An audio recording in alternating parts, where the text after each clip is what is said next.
नमस्कार दोस्तों। बोल दयालु श्री सद्गुरुदेव भगवान की जय। उमापति महादेव की जय। एक चौपाई है।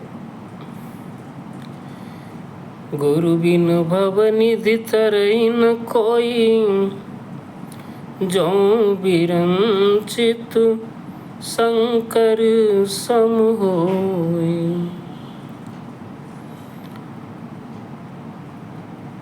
इसका मतलब है गुरु बिन भवनिधि तरई न कोई। इस संसार में जितने भी प्राणी हैं, जितने भी मनुष्य, जितने भी लोग हैं, सारे ये जो भूल में बैठे हुए हैं, ये जो अनजान में बैठे हुए हैं, एक से एक बड़े से बड़े आदमी हैं, बड़े से बड़े बिजनेसमैन हैं, बहुत सारे लोग हैं संसार में जो सारे अज्ञान में बैठे हुए हैं।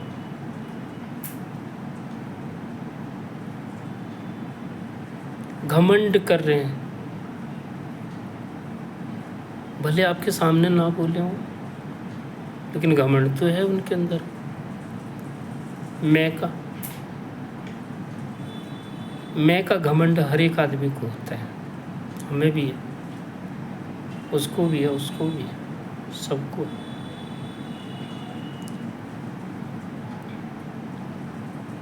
तो घमंड में बैठे हुए हैं कि मेरे पास सब कुछ है।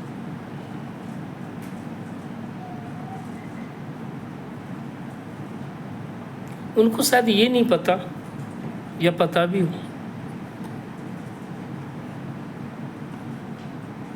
कि जाएंगे तो खाली हाथ, कुछ लेके नहीं जाना यहाँ से।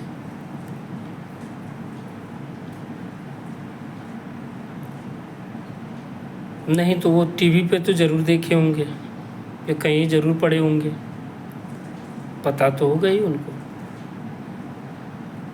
अलेक्जेंडर, राजा पुरुषोत्तम कुरु, उनका कहानी तो सुने ही होंगे। अलेक्जेंडर जो था वो पूरा देश जीत के आ रहा था, हर जगह से वो जीतते हुए आया। वो भारत पे जब आक्रमण किया तो हमारे राजा पुरुषोत्तम जो थे, कौरव राष्ट्र नरेश, उन्होंने उसका जवाब दिया, उत्तर दिया, डट के खड़ा रहा। कई दिनों तक झगड़ा चला, राजा कुरु का साथ कोई नहीं दिया। उनको विश्वास था मगध के ऊपर कि मगध साथ देगा उनको, लेकिन वो भी पीछे हट गए, क्योंकि वहाँ का राजा धनानंद था। नापित जो होते हैं कास्ट के, जिसको हम लोग नौवा बोलते हैं, उस कास्ट के थे वो धनानंद।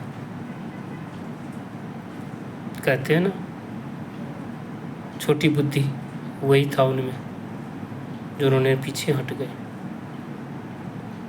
और राजा कुरु अकेला लड़ता रहा, अपने माँ को खोया, अपने पिता को खोया, एक एक करके हर वो आदमी को, अपने भाई को, अपने सेनापति जो शक्ति थे, शक्ति नाम के सेनापति थे उनके साथ में, उनको खोया। हर एक आदमी को उन्होंने खोया, फिर भी वो खड़ा रहे अंत तक। और अलेक्जेंडर उनके घर तक घुस गया, और जब लड़ाई होने लगा तो वहाँ भी उन्होंने तलवार लेके टन के खड़े रहे, और लड़ते लड़ते लड़ते लड़ते दोनों में आनाधून युद्ध हुआ। न अलेक्जेंडर हार रहा है, न कुरु हार रहा है। तब अलेक्जेंडर की माँ पीछे से रोकती है उस युद्ध को, और कहती है बस ठहर जाओ, बहुत हो गया। तब अलेक्जेंडर को होश होता है और अलेक्जेंडर अपनी तलवार को, जिस तलवार से उन्होंने पूरा वर्ल्ड को जीत लिया था, विश्व को जीतता हुआ आ रहा था, उस तलवार को राजा पुरुषोत्तम के श्री चरणों में रख दिया और बोला, राजा पुरुषोत्तम की जय।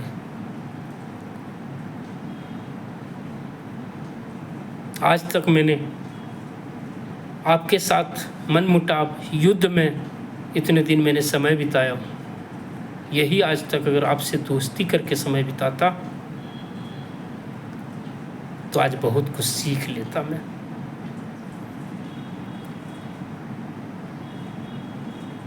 और ये कह के राजा पुरुषोत्तम की जय जयकार करके गले से गले मिलके दोस्ती करके और यहाँ से लौटा था। क्यों? अलेक्जेंडर के साथ गुरु नहीं था, राजा पुरुषोत्तम के साथ गुरु था, आचार्य चाणक्य। उनको तो आप लोग सब जानते हैं, तो इनके साथ गुरु था। और वो जब लौटे अलेक्जेंडर तो उनकी माता खुश हो गई थी और माँ उनकी सबसे पहले आगे निकल गई स्वागत के लिए, अलेक्जेंडर के स्वागत के लिए। तो घर पे आएगा तो मैं स्वागत करूंगी। अलेक्जेंडर के ऊपर उनके कुंडली जो कहते हैं उसमें ये था लिखा हुआ, किसी ने उसको भी बता दिया था, वो नहीं माना इस बात को। अलेक्जेंडर का जो गुरु थे उसके खानदान कुल जो होता है उसमें था, उनके पास भी था, उनको बताया गया था ये चीज़ कि तुम अगर भारत से लड़ोगे तो वापस नहीं आ पाओगे, भारत की मिट्टी पे अगर पैर रखोगे तो तुम वापस नहीं आओगे, क्योंकि वहाँ पे तुम्हारा टक्कर देने वाला एक है जो तुमसे टक्कर देगा। इसलिए भारत को सोने का चिड़िया कहा जाता है और सोने की चिड़िया से टक्कर मत लेना। अलेक्जेंडर उस बात को नहीं माना था, बोला कि तुम लौट के नहीं आओगे अगर सोने के चिड़िया पे हमला करोगे तो। यही हुआ। अलेक्जेंडर यहाँ से निकला था तो घर नहीं पहुँच पाया, बीच रास्ते में स्टे किया था वो 2-4 दिन के लिए। स्टे करने के बाद उसका एकाएक तबीयत खराब हुआ, उसका एक पुत्र भी हुआ था, इस बीच में उसका तबीयत खराब हुआ और तबीयत खराब होने के बाद बेहोशी हालत में उन्होंने आंख बंद करके सब कुछ देखा और देख करके अलेक्जेंडर बहुत बड़े आदमी था, बहुत बड़ा आदमी था। तो उन्होंने राजा पुरुषोत्तम से जो सीखा था वो यही सीखा था एंड में। और अलेक्जेंडर जो सीखा उन्होंने अपने सेनापति से बोला कि सेनापति मेरा एक बात मानना, मैं विश्व जीत चुका हूँ लेकिन जीत की आज मैं देख रहा हूँ कि मेरे साथ कुछ भी नहीं है। मेरे जो सीने में दर्द हो रहा है और मैं जा रहा हूँ तो मेरे साथ कुछ नहीं है, मैं तड़प रहा हूँ पूरा विश्व जीत के, अभी मैं मरने लायक नहीं हूँ और मैं मर रहा हूँ, मेरे साथ कुछ भी नहीं है। लेकिन तुम जहाँ से भी जहाँ तक नज़र देख लो, यहाँ से जहाँ खड़े हो, यहाँ से जहाँ तक भी तुम्हारी दृष्टि जाती है सब मेरा है, चाहे वो धरती, सोना, चांदी, मकान, दुकान, जीव जंतु जितना भी है सब मेरे, सबके ऊपर मेरा अधिकार है। लेकिन सच पूछो तो मेरा कोई नहीं है, मेरे साथ कुछ भी नहीं जा रहा है, इसलिए मैं मरूंगा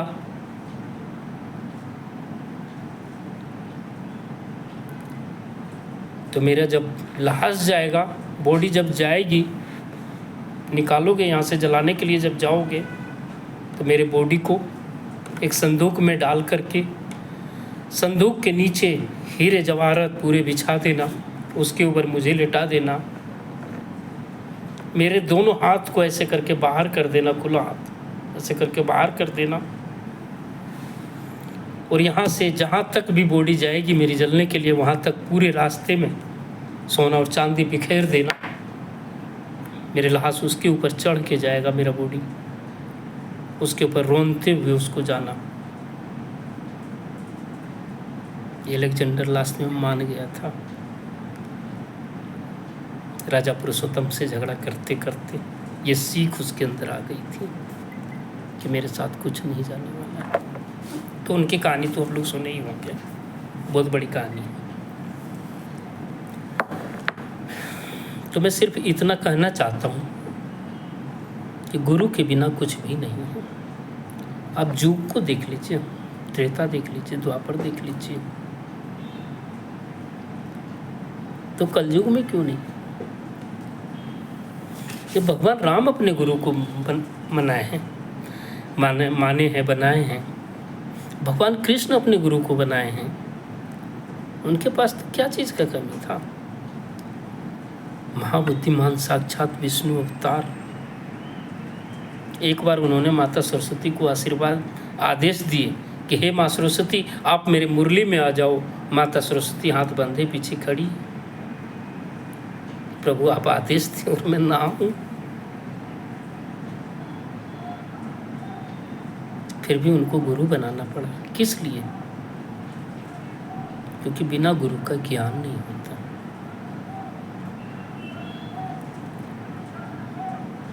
तो ये कलयुग में क्यों नहीं? कलयुग बहुत बड़ा है क्या? तो पर त्रेता सबसे बड़ा हो गया है क्या कलयुग? कलयुग में गुरु क्यों नहीं? मैं सच कह रहा हूं, जब मरोगे ना, या तो प्रत्यक्ष अगर देखना है ना, आप इस हाथ को या ये हाथ को आप काटो। मैं भी कह रहा हूं, आप काटो तलवार लेकर के, यहाँ पे 2 टुकड़ा कर दो इसको, और 2 टुकड़ा करके जब टुकड़े हो जाते हैं तो यहाँ पे नमक इतना सारा उठा करके रख दो,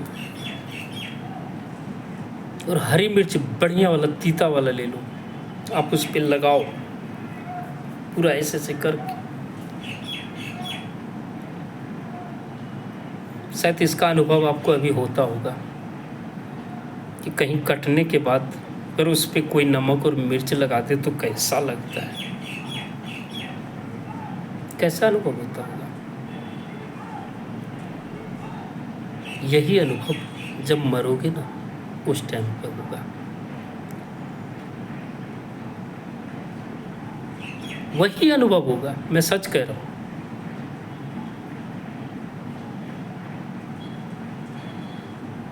इसलिए दोस्त, किसी संत के चरणों में जाओ। एक से एक संत हैं, संत के चरणों में बैठो। ये लोग जो कथेवाचक हैं, कथा वक्ता हैं, इन लोगों को चरणों में जाने से नहीं होगा।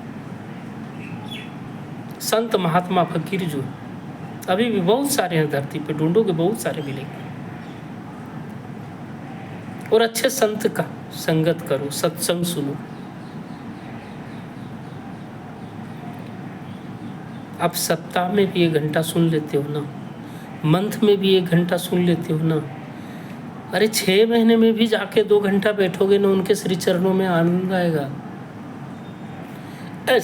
ऐसा आनंद आएगा कि मैं क्या बताऊं। उसकी आनंद जो है, आप खुद बैठ के देखो।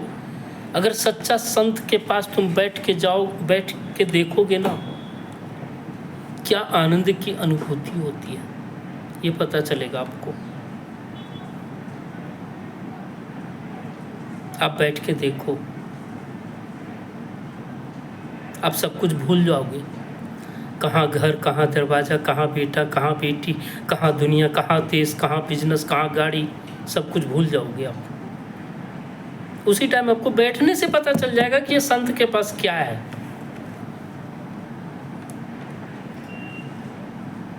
साधु संत महात्मा जो होते हैं ना, वो साक्षात शिव होते हैं। हम और आप शंकर भगवान को नहीं देखे। मैं कह रहा हूँ, आप हो सकता है देखे होंगे, मैं नहीं देखा। न साक्षात शिव को देखा हूँ, न कृष्ण को देखा हूँ, न माता सरस्वती को देखा हूँ, न भगवती माँ को देखा हूँ, किसी को नहीं देखा हूँ। क्योंकि हमारे अंदर वो तपस्या नहीं है, हमारे अंदर वो पुण्य नहीं है जो वो संत ने कर चुके हैं। एक संत है जो 12 वर्ष से घर से निकल गए। वो एक छोटी सी बात पे क्लास जा रहा था, ऐसे ही रोड के किनारे से अपने पिताजी से पूछे कि पापा ये क्या है। पिताजी ने बोला कि उसको बेटा ये बॉडी है, ये लहास है, ये जलाने के लिए ले जा रहा है इसको, ये अमुक का बेटा है, मर गया है, बाप का एक ही बेटा था वो मर गया, बाप ले जा रहा है इसको जलाने के लिए, इसको जला देगा। वो संत पूछते हैं पापा इसको जला देंगे, तो अगर मैं मरूं तो आप जला दोगे मुझे? बोलो हाँ बेटा यही विधि का विधान है, मैं जला दूंगा तुम्हें। बोलो फिर जीने से क्या फायदा है? बोलो क्यों, तुम ऐसे क्यों पूछ रहे हो? बोलो नहीं ऐसा कुछ नहीं है, आप ये बताओ कि नहीं मरने का कोई उपाय है? तो पापा ने हंस के जवाब दे दिया, क्योंकि रात हो रहा था, 10-11 के करीब बज रहा था। तो पापा ने हंस के जवाब दे दिया, हाँ नहीं मरने का एक उपाय है, भगवान को अगर पालोगे तो। भगवान को तुम पालो, तुम नहीं मरोगे कभी। बोले भगवान कहाँ मिलते हैं? ऐसे बातों बातों में बोले भगवान कहाँ मिलते हैं? पिताजी को भी लगता था कि हाँ काशी मथुरा वृंदावन है, सारे धाम हैं ये, तो उनको बता दिया काशी में भगवान है।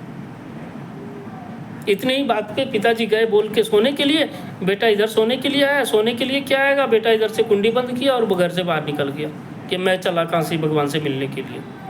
वो चल दिए वहाँ से। कुछ दूर के बाद स्टेशन था, स्टेशन पहुँचे, देखे वहाँ कोई गाड़ी नहीं। रात में मालगाड़ी थी, मालगाड़ी पे बैठ गए वो। मालगाड़ी को पूछे भी नहीं, न किसी से पता किए कि ये गाड़ी कहाँ जाएगा। उनको लगा कि ये काशी ही जा रहा है, बैठे वहाँ से चल दिया। ये देश आज़ाद की पहले की कहानी है। और बैठ के पहुंच गए मालगाड़ी से लाहौर। जब वहां जाके उतर के चलते चलते अमुक आदमी, किसी आदमी मिला होगा, उनसे पूछा होगा कि इधर कोई भगवान है, कहाँ भगवान है? तो वहां पे एक संत रहते थे, स्वामी स्वरूपानंद जी करके, जिनका अभी भी गद्दी है, उनके नाम से गद्दी है मेरठ नंगली धाम में। नंगली तीर्थ करके एक धाम है मेरठ में, सकोती तांडा के पास। वही वहाँ पे रहते थे। उनके पास बड़ी बड़ी घोड़े उस टाइम पे, और वहीं पे उनका कुटिया था, वहीं पे उनका आश्रम था। और वो अमुक आदमी ने जो था वो इनको बता दिया, हाँ भगवान वहाँ पे है, एक संत है, महात्मा है, बहुत ज्ञानी है। वो जो था उनके बारे में भगवान बता करके इनको भेज दिया वहाँ पे, और वो पहुँच गए। जब उन महात्मा के पास पहुँचे तो एक छोटा सा बच्चा, नन्हा सा 12 साल का बच्चा, और वो पूछ रहा है उनसे कि मुझे भगवान से मिलना है। तो वो संत थे, वो भी फकीर थे, पहुँचे हुए संत थे। उन्होंने देखते ही इनको और बोला कि अरे तुम भगवान को पाओगे? तो हाँ मैं भगवान को ढूंढना चाहता हूँ, भगवान से मिलना चाहता हूँ, क्या आप मिला सकते हो भगवान से? बोला अरे बेटा इतना सा उम्र है, तुम घर चले जाओ। कहाँ बाप को, कहाँ पापा, कहाँ घर है, कहाँ द्वार है, सब ने पूछा उनसे। उन्होंने सब कुछ बताया। बताने के बाद बोले कि नहीं मुझे पैसे नहीं चाहिए, तुम्हारा आपका पैसे नहीं चाहिए मुझे, ना और कुछ चाहिए, मुझे सिर्फ भगवान से मिलना है। एक उनका रट था कि मुझे भगवान से मिलना है, बस मिलाओ, मुझे मरना नहीं है, मुझे भगवान से क्या आप मिला सकते हो? तो जो सच्चा संत है वो तो उनको पढ़ ही लिया था। पढ़ते ही उनको बोला हाँ मैं मिला सकता हूँ, बट एक शर्त है। बोला क्या शर्त है, जल्दी बताइए। बोले तुम्हारे गर्दन लूँगा मैं, तुम्हारे गर्दन को काट दूंगा, मुझे तुम्हारा मस्तक चाहिए। तो बोला ठीक है ले लो। बट मुझे भगवान से मिलाओगे ना, क्योंकि वो संत को पता था कि अगर ये काटते हैं, गर्दन काटते हैं तो ये जोड़ भी देंगे, क्योंकि भगवान से जब बात करते हैं, भगवान से जब वो करते हैं, 12 साल का बच्चा है वो, उनको यही लगा।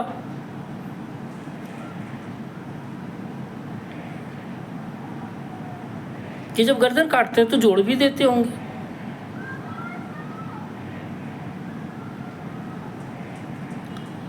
तो जब उन्होंने बोला जल्दी लीजिए मेरा गर्दन, जल्दी लीजिए आप, और मुझे भगवान से मिलाइए।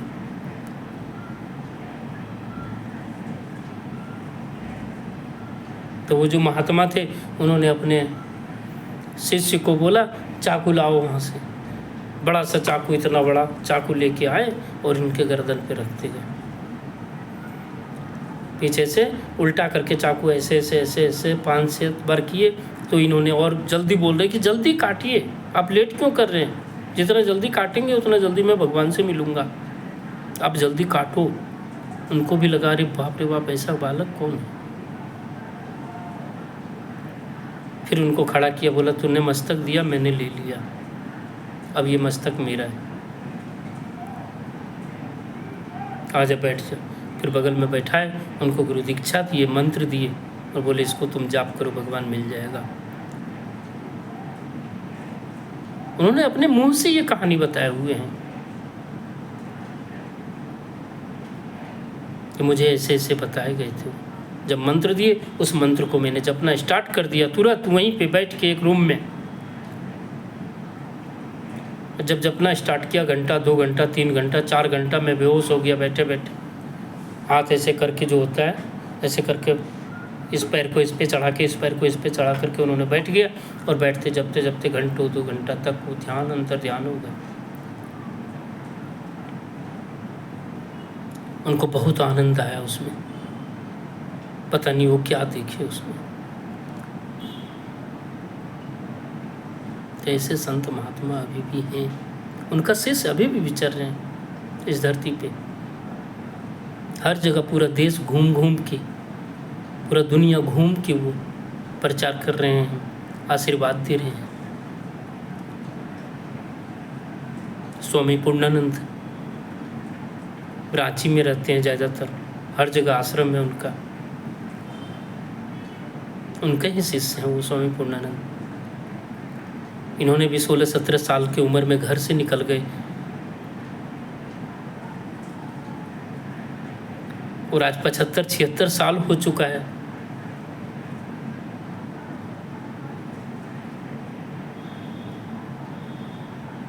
और हर जगह आश्रम बना करके, हर जगह घूम करके, हर जगह बैठ